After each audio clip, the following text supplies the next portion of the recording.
My parents described me as a really easy child. I just remember getting in trouble all the time for being too wild.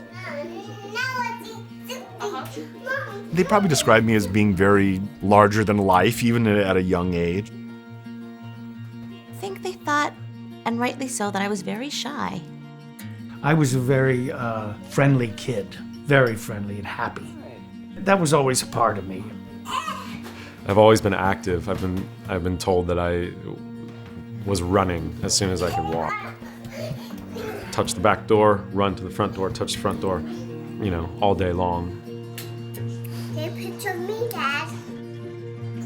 What was I like as a kid? I was the clever little kid who was there to make Mom happy and make Dad laugh. Look, Mommy. Check, Mom. Check that. Check, Mom. Where did you learn that? From myself. From yourself? You can make something out of nothing as long as your mind is active and your imagination is working and you're creating. And that's what we did. That's my foundation.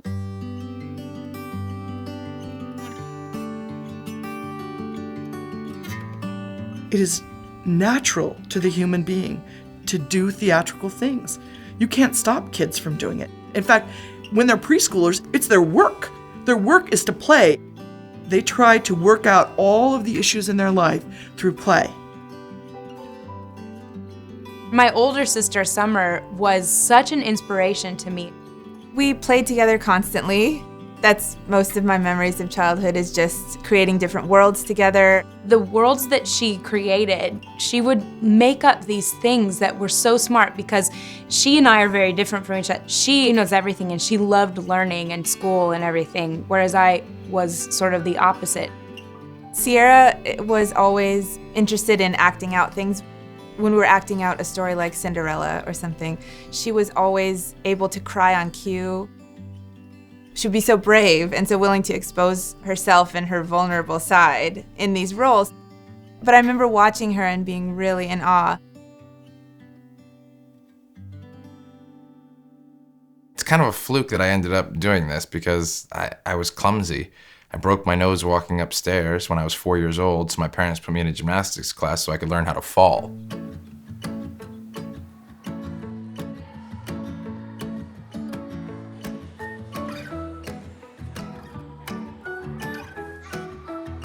The gymnastics classes were fun. I mean, basically we just rolled around and jumped around. As much as I'm glad that I did take gymnastics and learned how to tumble and have that skill under my belt, where I took gymnastics, they also taught dance in general. The dance classes are really what I saw and what I wanted to do. And that's how I started, was, you know, as a child dancer, and then, you know, sort of transformed that into singing and acting.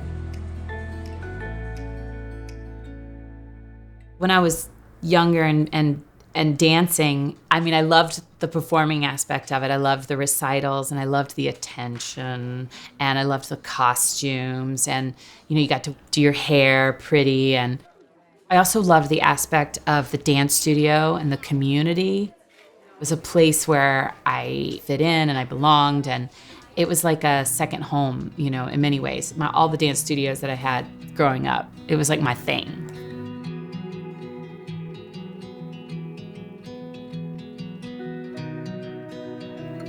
When I listen to music from Teen Beach Movie, anything, I always get ideas just to get up and stay active and just dance, dance, dance.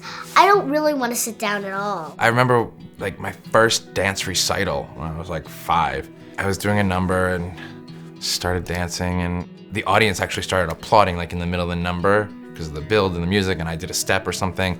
And the second I heard that applause, literally I go from like to like, I light up and start like being Mr. Showman. We did a Christmas pageant-y show every year. I had to like deal with, you know, the toys coming out of this like giant box or something. And I kept stealing focus because it was an opportunity of a lifetime. My Christmas concert, I loved that at the end I had a little solo. When I was up there doing my solo, I felt happy, a little bit nervous, and really excited.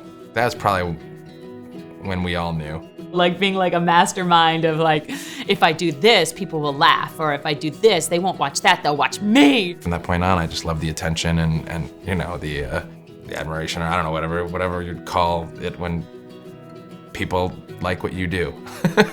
I remember that vividly, yeah. But then they were like, stop doing it. And I'm like, why? Why would I stop making people watch me? It's like really great because I'm the only one out there, like the only one. It feels magical.